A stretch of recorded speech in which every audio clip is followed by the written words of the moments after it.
السلام عليكم. لسه بنكمل كلامنا عن أصعب الكلمات في النطق.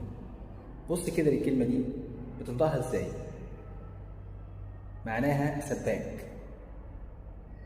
بلامر. بلامر يعني سباك. طب الكلمة دي معناها مجوهرات، بتنطقها ازاي؟ اسمها جولري. جولري.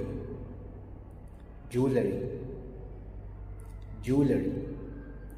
طب الكلمة دي معناها شارب، اسمها ماستاش.